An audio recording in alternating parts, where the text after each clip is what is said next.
राधे राधे दोस्तों। आज हम आपको सुनाएंगे एक बुढ़िया और उसकी गाय की कहानी। अगर आप हमारे चैनल पर नए हैं तो प्लीज़ हमारे चैनल को सब्सक्राइब करें, वीडियो को लाइक करें और शेयर करें। एक गांव में गंगा नाम की एक बुढ़िया रहती थी। उसका इस दुनिया में कोई नहीं था।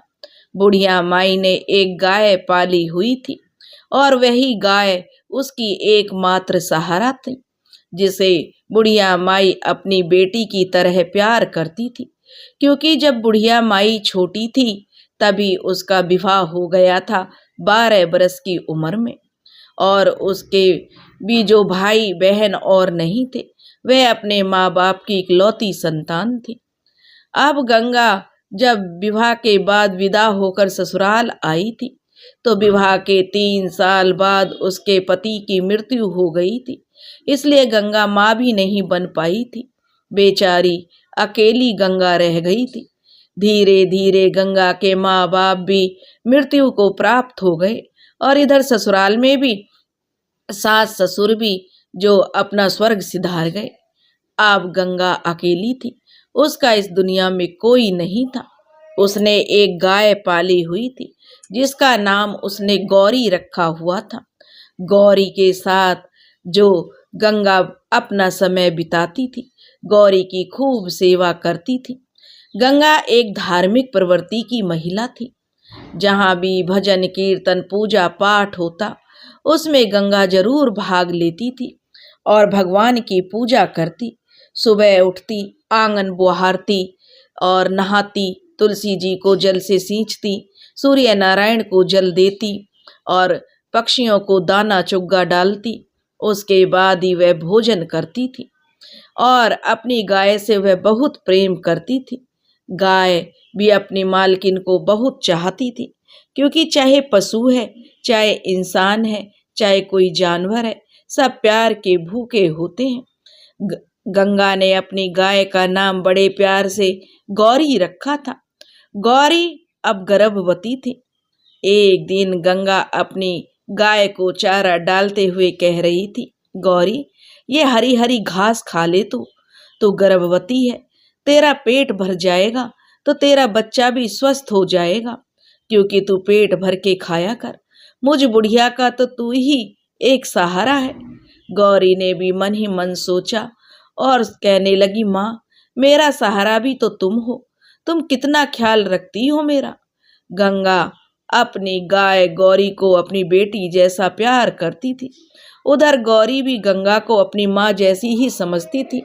दोनों का रिश्ता माँ बेटी के जैसा था, मगर यह रिश्ता ज्यादा दिनों तक नहीं रह सका था, क्योंकि गंगा एक दिन बीमार हो गई और उसने जो चारपाई पकड़ी तो वह कभी ठीक नहीं हुई और अचानक ही गंगा फिर चल बसी। अब बेचारी गौरी अनाथ हो गई थी। गौरी बेचारी गंगा की चिता के पास खड़ी सोचने लगी, माँ, तुम तो मुझे अनाथ करके चली गई, अब पता नहीं मुझे कहाँ कहाँ भटकना पड़ेगा। यह सोचकर गौरी वहाँ से चल देती है। क्योंकि गंगा बहुत पूजा पाठ किया करती थी, बहुत ही धार्मिक विचारों की थी, इसलिए उसके साथ रहने के कारण गौरी में भी गहरी धार्मिक आस्था पैदा हो गई थी। वह भी मन ही मन भगवान की भक्त बन गई थी। भगवान की जो मन ही मन आराधना करती थी अपनी मालकिन को देखकर। महादेव की सच्चे मन से गौरी भक्ति करती थी। इसलिए गौरी रंभाते हुए एक दिन शिवलिंग के पास जाकर खड़ी हो गई और कहती है, हे महादेव, मेरी गंगा माँ को बैकुंठ में जगह जरूर देना, साथ ही मेरी और मेरे होने वाले बच्चे की रक्षा करना भोलेनाथ। उस दिन के बाद गौरी गांव के पास जंगल में ही भटकने लगती थी। जब उसे भूख लगती तो वह जंगल में हरी हरी घास चरती और फिर जंगल में ही पुराने मंदिर के पास आकर आराम करती, जहां पर एक शिवलिंग था। सोते जागते उठते बैठते गौरी बस महादेव का नाम ही रटती थी। एक दिन गौरी को जोर की भूख लगी तो वह सोचती है, आज तो बहुत भूख लगी है और नदी के पास उगी जो हरी हरी घास खाने का मन है, आज उधर ही चली जाती हूँ। ऐसा सोचकर गौरी हरी हरी घास खाने की चाह में नदी की तरफ चली गई। उसी समय रतिया नाम का एक कसाई जंगल में किसी जानवर का शिकार करने के लिए घूम रहा था। रतिया जब गौरी को देखता है तो गौरी को देखकर उसके मन में लालच आ जाता है। वह मन में सोचता है, वाह जी वाह, गाय तो बड़ी ही हष्ट पुष्ट है और गर्भवती भी लगती है। क्यों ना इसे अपने घर ले चलूं। जब तक दूध देगी इसका दूध पीऊंगा और जब दूध देना बंद कर देगी तो इसे काट दूंगा और किसी को पता भी नहीं चलने दूंगा। यही सोचकर रतिया जो शिकारी था गाय को रस्सी में बांध कर ले जाता है और सबसे छिपाकर एक छप्पर में बांध देता है। गाय रंभाने लगती है तो रतिया उसके आगे घास डालकर उसकी पीठ पर हाथ फेरते हुए कहता है, अरे मैं एक कसाई हूँ, जानवरों को मारकर उनका मांस बेचना और खाना यही मेरा पेशा है। पर याद रख तू, जब तक तू मुझे दूध देती रहेगी मैं तुझे नहीं मारूंगा। कसाई की बात सुनकर गौरी बहुत घबरा गई और मन ही मन अपने आप को तसल्ली देते हुए खुद से कहती है, अरे भले आदमी, ये कसाई है मगर फिर भी जब तक मैं इसे दूध देती रहूंगी यह मुझे नहीं मारेगा, इसलिए मैं इसकी बात पर भरोसा कर लेती हूँ। यही सोचकर गौरी शांत भाव से कसाई के घर रहने लगती है। कसाई गौरी की खूब सेवा करता है, उसे पौष्टिक आहार खाने को देता है। इस कारण कुछ ही दिनों में गौरी की सेहत और भी अच्छी हो जाती है। यह देखकर गौरी खुश होती है और मन ही मन सोचती है, यह कसाई तो मेरा बहुत ख्याल रखता है। जब मेरा बच्चा जन्म लेगा और मेरे थन से दूध उतरेगा तब मैं इस कसाई को दोनों वक्त बाल्टी भर भर के दूध दूंगी। मगर रतिया तो एक कसाई था और इसी कारण उसे हर जानवर में बस मांस ही दिखता था। वह अपने घर कोई जानवर पालता भी था तो उसे काटने के लिए ही पालता था। एक दिन कसाई के पास मांस का एक बड़ा ऑर्डर आया तो वह गौरी की ओर देखते हुए कहता है, क्यों ना इसको ही काट कर बेच दूं। अरे किसे पता चलेगा कि मांस गाय का है या जंगली भैंसे का। यही सोचकर कसाई गौरी को काटने के लिए तैयार हो जाता है और बेचारी गौरी थर थर कांपते हुए महादेव को याद करती है और कहती है, हे महादेव, मैंने आपकी मन से भक्ति की है, मेरी भक्ति की लाज रखो महादेव। और भगवान आज इस कसाई से मेरी और मेरे गर्भ में पल रहे मेरे बच्चे की रक्षा करो। गौरी बहुत ही मिन्नतें करती है, बहुत ही प्रार्थना करती है।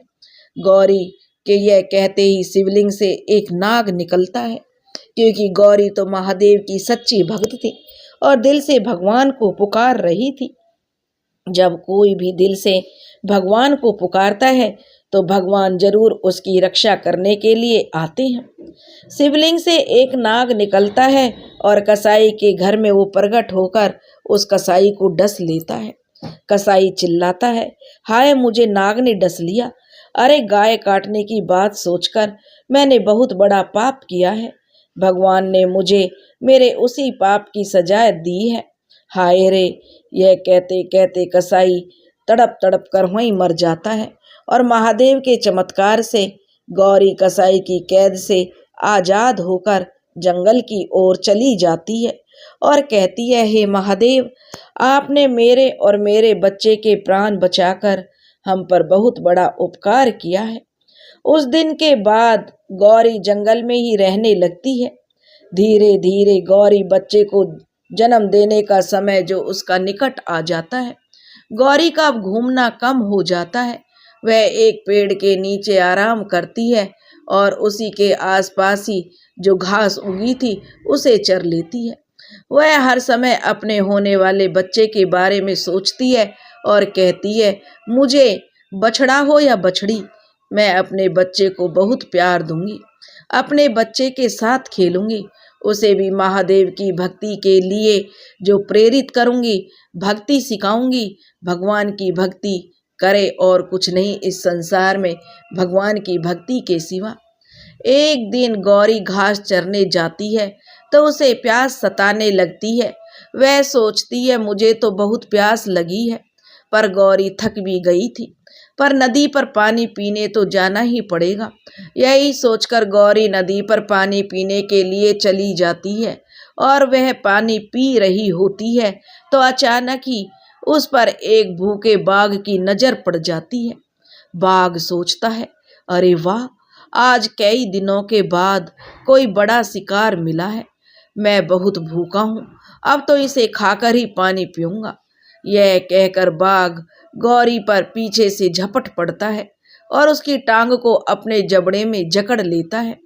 वहां से खून बहने लगता है और गौरी दर्द से करहा उठती है और कहती है, हे प्रभु, हे महादेव, मेरी रक्षा करो, मुझ पर तो संकट पर संकट आ रहे हैं। गौरी जैसे ही महादेव को याद करती है, महादेव उसके सामने प्रकट हो जाते हैं और कहते हैं, बाघ, तुम अपने भोजन के लिए कोई और शिकार ढूंढो। गौरी मेरी परम भक्त है और मैं अपने भक्त की हमेशा रक्षा करता हूँ। यह सुनते ही बाघ गौरी को छोड़कर भाग जाता है। महादेव अपनी दिव्य शक्ति से गौरी के घावों को ठीक कर देते हैं। फिर गौरी को अपना आशीर्वाद देते हुए कहते हैं, गौरी, तुम्हारी भक्ति से और तुमसे मैं बहुत प्रसन्न हूँ। आज के बाद तुम और तुम्हारा होने वाला बच्चा सदैव सुखी रहेंगे। अब तुम पर कोई संकट नहीं आएगा। यह कहकर महादेव जो वहां से अंतर्ध्यान हो जाते हैं। गौरी अब जंगल में आगे बढ़ती है तो उसे एक महात्मा जी मिल जाते हैं। महात्मा जी गौरी से कहते हैं, हे गौ माता, मेरी आपसे विनती है कि आप मेरे साथ मेरे आश्रम में चलकर रहें। इससे हम साधुओं को आपकी सेवा और आपके अमृत समान दूध को पान करने का अवसर मिलेगा। गौरी महात्मा जी की बात मान लेती है और खुशी खुशी महात्मा जी के आश्रम में रहने लगती है। कुछ दिन बाद वह बहुत ही सुंदर बछड़े को जन्म देती है और इसी खुशी में आश्रम में उत्सव मनाया जाता है। इस पर गौरी खुश होकर महादेव का धन्यवाद करते हुए कहती है, हे महादेव, आपकी कृपा से मुझे संत महात्माओं का साथ मिल गया है। यहाँ मैं और मेरा बच्चा बहुत खुश रहेंगे। उस दिन के बाद गौरी और उसके बच्चे पर कोई संकट नहीं आता है और गौरी अपने बच्चे के साथ खुशी खुशी आश्रम में रहने लगती है।